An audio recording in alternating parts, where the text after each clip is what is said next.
Sat Shri Akal, we are watching Chardikla TV. I am Mandeep Kaur Khalsa with you. Here are the top 10 news.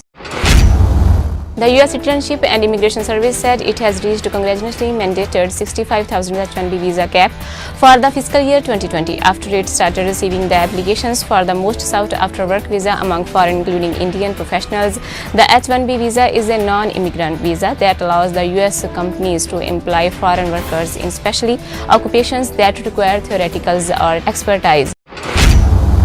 The United States is expected to designate Iran's elite Revolutionary Guards Corps of foreign terrorist organizations, 3 US officials told Reuters, marking the first time Washington has formally labeled another country's military a terrorist group. The decision, which critics warn could open US military and intelligence officials to similar actions by unfriendly governments abroad, is expected to be announced by the US State Department, perhaps as early as Monday, the official said. It has been rumored for years. The Pentagon declined comment and referred inquiries to the State Department.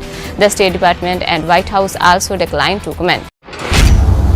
7 human rights and press freedom groups are urging the United States, Britain and France to speak out publicly about the trial in Saudi Arabia of 11 people charged in the murder of Saudi journalist Jamal Khashoggi, which their diplomats are attending. The groups said in letters to foreign ministers of the 3 countries obtained Friday that providing information and much-needed transparency would enable some scrutiny of the fairness of the trial.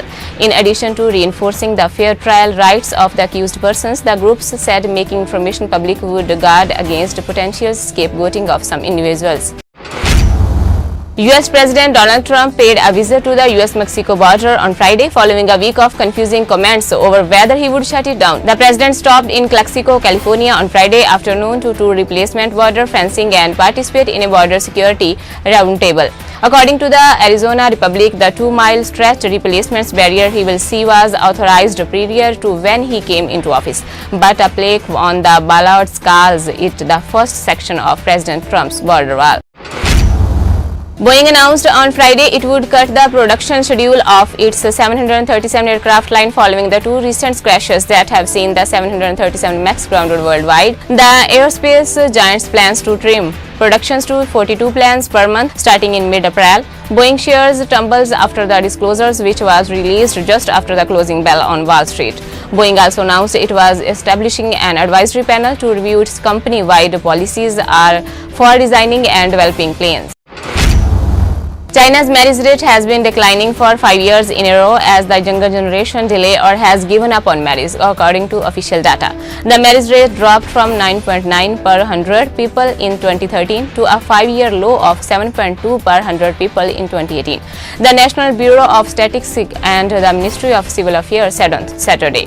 The figures vary in different regions. The more developed regions have lower rate of marriage. Tying the knot is no longer a necessity for today's young adult, with many preferring the single life. An Afghan official says Taliban have killed at least 4 policemen when they stormed a security checkpoint in northern Seripol province. Muhammad Noor Rahmani, head of the provincial council, said 5 others were wounded in Saturday's attack on the outskirts of the province's capital city. Police in eastern Ghazni province say Taliban also launched attacks on security checkpoints there on Saturday, killing 3 personnel and wounding 7 others. With Amazon CEO Jeff Bezos agreeing to a divorce settlement today, his ex-wife Mackenzie Bezos is set to own about 4% of the company's common stock, a stake worth roughly $36 billion. In a tweet, Mackenzie Bezos said she would keep 25% of the couple's Amazon stock, which should give her a 4% stake in the company, reported.